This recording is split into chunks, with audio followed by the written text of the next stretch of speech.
There are not that many affordable electric vehicles, but BYD is trying to change that with the Dolphin Surf. Now, at the time of filming, European pricing has been announced, but UK pricing is to follow. Now here you've got three different trims. You've got the Active at €19,000, the Boost at €22,500 and the Comfort at €25,500. Now the vehicles come with a 6-year warranty or 93,000 miles, whichever comes first, while the battery and the motor have got an 8-year warranty, with the battery coming in at 124,000 miles and the motor at 93,000 miles. Now in this review, which we've covered in such a format, we'll be seeing if it's actually worth its price tag and of course how it compares to some of its nearest competitors. So let's kick things off and talk about its electric range. And first off, you have got the Active trim with a 30 kilowatt hour battery pack.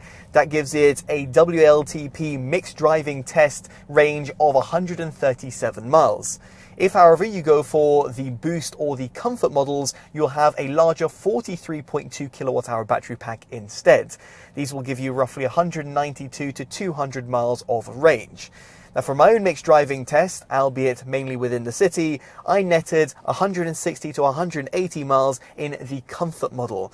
Therefore, I would expect to get roughly 100 to 120 miles in the entry-level Active model.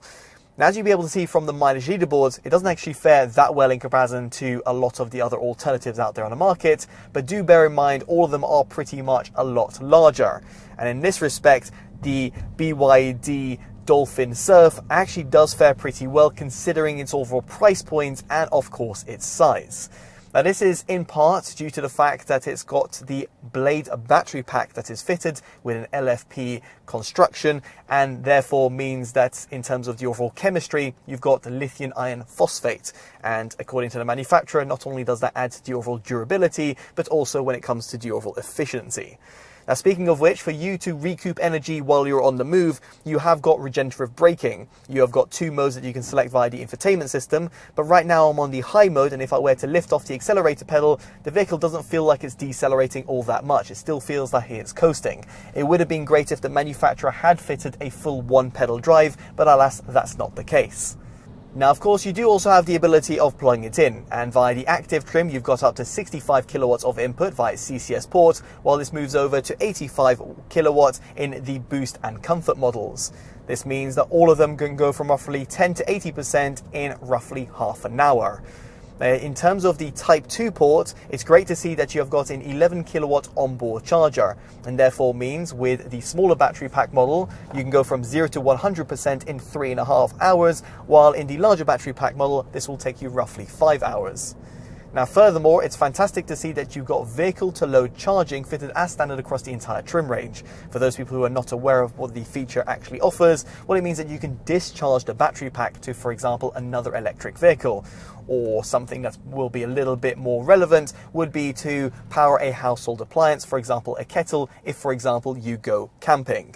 Very nice feature to have, specifically at this price point, and it's great to see that BYD have included it within the Dolphin Surf. Now, another very important factor is your overall driving comfort, and here I'm pleased to report that it actually fared very well, even when it came to the challenging roads of Rome.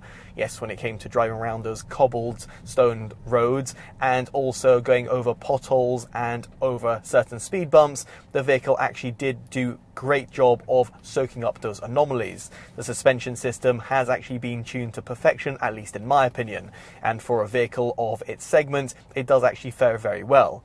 Now, when it came to chucking it around on more winding routes, sure enough over here, the vehicle does suffer from a little bit of body lean, and you don't really have the same one-to-one connection with the front axle like you'd find on more sportier alternatives. But in the grander scheme of things, I suspect most people won't care all that much, but rather will want something that's a little bit softer to drive. And in this respect, the Dolphin Surf very much ticks that box. Now, when it came to the overall traction, here I will say that its front-wheel drive configuration, which is present across the entire trim range, at least at the time of filming, means that you do suffer from wheel spin if you were to apply a lot of power on the accelerator pedal. In other words, from a standstill, if you put your foot down to the metal, you will hear the front wheels constantly spinning. And this is namely due to the amount of torque that is available. Speaking of which, this perfectly brings me on to performance, and here in the Active and Boost models you've got 65 kilowatts of power or 87 horsepower. You've also got 175 newton meters of torque. Now, the entry-level model has got a 0 to 62 mile an hour time of 12.1 seconds, and despite the name Boost, it is actually a little bit slower at 12.1 seconds. Now, as for the comfort model, you have got 115 kilowatts of power, or 154 horsepower, and 220 newton meters of torque. It's claimed to go from 0 to 62 miles an hour in 9.1 seconds. Now, while I couldn't validate the claims, I was able to test it via RaceLogic's Performance Box Touch from 0 to 20 miles an hour in 2.19 seconds and 0 to 30 miles an hour in 3.29 seconds. I also recorded a peak acceleration of 0.47 G, and all the vehicles also have a top speed of 93 miles an hour. So next up we get onto its interior design, and here I don't really have any complaints given the overall price point of the vehicle. Sure enough, you'll find some harsh plastic towards the bottom half of the center console, towards the door frames and the dashboards, but the overall look of it is certainly there. Furthermore, and something that's even more important, however, is the degree of practicality. You've still got physical buttons and dials on the steering wheel, traditional stalks, and a flurry of physical buttons that are found by the dashboard. These, for example, allow you to adjust the volume and also certain shortcuts. Although over here, it is worth pointing out that your climates will be all done via the actual display itself. On that note, here you've got a 10.1-inch rotatable display. So yes, indeed, it's something that you'd find on the more premium BYD vehicles has actually been translated to one of their more affordable vehicles out there on the market. Now, that rotatable function is very much appreciated and can be used in certain scenarios. For example, if you want it for navigation, you might want to go on a portrait format. While you're consuming media, you might want to go on a landscape format. The display itself is very vivid and also relatively intuitively laid out once you get your head around it, although I did find the touch responsiveness was actually pretty poor. Therefore, I felt like I kind of had to touch a little bit harder on the display itself, which isn't the same that could be said about some of the other BYD vehicles or equally some of its competitors, for example, the likes of MG. Now, nonetheless, you have got Android Auto and Apple CarPlay, which are supported over a wired and wireless format, something that can't be quite said about some of the other automakers out there. So it's great to see that yet again over here, BYD have tried to address that. Here you have got the use of your favorite apps and your navigation apps, which you can use. And of course, you can use the built-in sat-nav, which is also integrated within the Dolphin Surf for you to find your favorite restaurants or your EV charge points by voice commands. So it's actually really good, and I actually found it to be pretty responsive. Now, elsewhere, you've also got a driver's display, which is somewhat customizable, although pretty limited in this department, but it will show you all your key driving information, such as your traversing speed and the safety systems that are in operation. I would like to highlight, however, that you do not have a head-up display, but given its price point, that's no surprise. And you've also got a 4-speaker audio system that does feel a little bit lackluster across the sound frequency range. Furthermore, you've only got audio drivers that are positioned within the front of the cabin. You've got tweeters and full-range drivers, while at the rear, you do not have anything. And therefore means that if you're going to be sharing the vehicle with your friends or giving them a lift, and you're going on, let's say, slightly longer journeys, then they'll be left a little bit disappointed. So someone will want to be sat at the front in order to get the best sort of audio reproduction. Now, elsewhere, it's great to see that BYD have integrated app functions whereby you can, for example, precondition the climate within the vehicle, and you can also use your phone as a key card. In other words, you can use NFC in order to tap by the mirror in order to unlock and lock it. Good thinking by the manufacturer, and something like you'd find on some other vehicles out there, namely, for example, with the likes of Tesla. So next up we get onto storage, and it's actually pretty impressive for a relatively compact vehicle. First off, you have got the glove box, then you have got an overarching center console area where you'll find a wireless charging bay, although this is only present in the top spec comfort trim. Then further down you'll find 2 cup holders. Underneath the center console, you'll find a large open area with a non-slip material. At the top of this, you'll find a USB Type A and Type C ports, a micro SD card slot, which can be handy for playing high-res audio files and also video files via the infotainment system, and also a 12-volt socket, which can be handy for your dash cam. Then towards the door bins, they are actually pretty large, at least the ones at the front, as they'll accommodate a 500ml bottle alongside some small to medium-sized valuables, while the rear two are unsurprisingly a little bit more limited.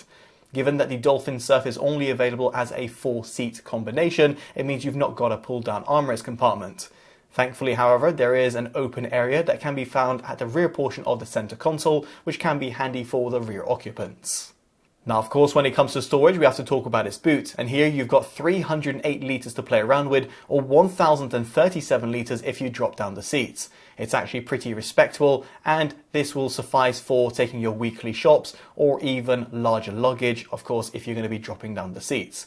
Although it's worth pointing out over here that you have not got a flat loading bay, and therefore there's a little step between the boot floor and the rear portion of the rear seats. The seats have got a 50-50 split folding design, given the fact that you have not got that rear middle seat.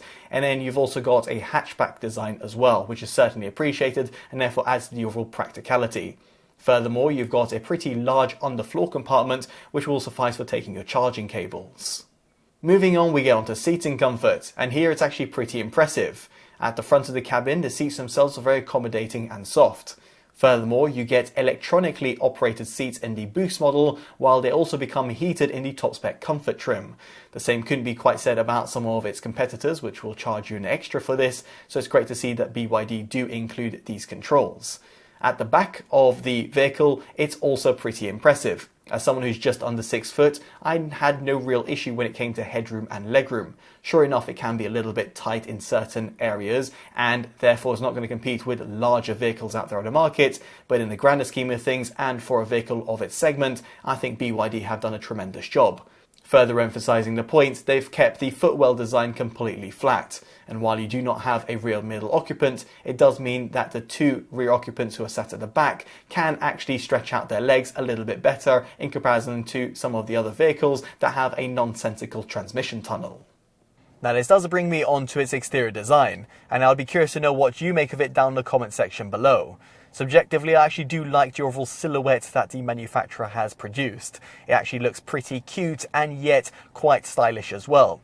At the front, you've got these somewhat nice looking headlights, which are supposedly trying to replicate a seagull coming down to the ground. Therefore, the vehicle is called the Seagull in China.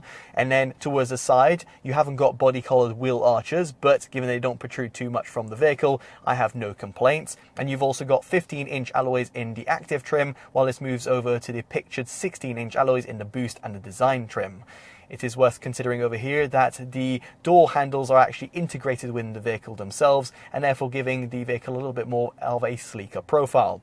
While at the rear, you've got a sort of sportier flair because of the integrated spoiler with this kind of two-pronged design, and then you've also got a nice sort of tail-light look to it. Frankly, over here, when it comes to its overall exterior profile, I've got no complaints whatsoever. And of course, it's available in a few different colors, and therefore means that you can find the right sort of style for you. Leading on from this, we get on to safety, and it hasn't been tested at the time of filming by Euro NCAP, so I can't give you any sort of crash analysis. However, when it comes to the driver assistance systems, you've got intelligent cruise control, automatic emergency braking, lane departure assist, and intelligent high beam control, among a few other things that you can find via the infotainment system. What I'll say, however, is that while it's nice to see these actually included as standard across the entire trim range, they can be somewhat faffy because they will actually be re-enabled every single time you power on the vehicle. And therefore means, for example, if you have got the overspeed alert or let's say the lane departure assist and it's certain things that you do not want, you'll have to faff around with the infotainment system every single time, where there's no means of any sort of shortcuts that can be found via the physical buttons that are found on the steering wheel or, for example, by the ones that are found by the dashboard. So a little bit of an oversight, at least in my opinion, by the manufacturer. Now, what I do like, however, is due to its compact size, you have got a fantastic turning circle. It's actually really easy to maneuver in and around tight roads or, of course, tight parking spaces. You have also got rear sensors and a rear view camera fitted as standard, which isn't the same that could be said about all of the other vehicles out there on the market. While in the top spec comfort trim, you've also got 360-degree high-resolution cameras, giving you even better peace of mind from curbing your rims or indeed from hitting an object. So with all that in mind, it brings us on to a verdict of the BYD Dolphin Surf. And in all honesty, I've actually been left impressed across the board. See, here it's actually pretty comfortable to drive. It's quite nice and spacious within the cabin, which is actually quite surprising and refreshing. And you've also got a decent and very practical boot. You've got good use of technology within the cabin and a good degree of driver assistance systems. And of course, the overall electric range is actually pretty comparable with some of the other compact electric vehicles out there on the market. Combining all of this at a pretty affordable price tag, it makes the BYD Dolphin Surf Surf actually very easy to recommend, and as such it gets our Best Buy award. Now I'd be curious to know what you make of it down in the comment section below, and if you would pick it over rival alternatives. If you've enjoyed this detailed independent review, definitely do consider dropping a like, subscribing and hitting that bell notification, all of which would be greatly appreciated.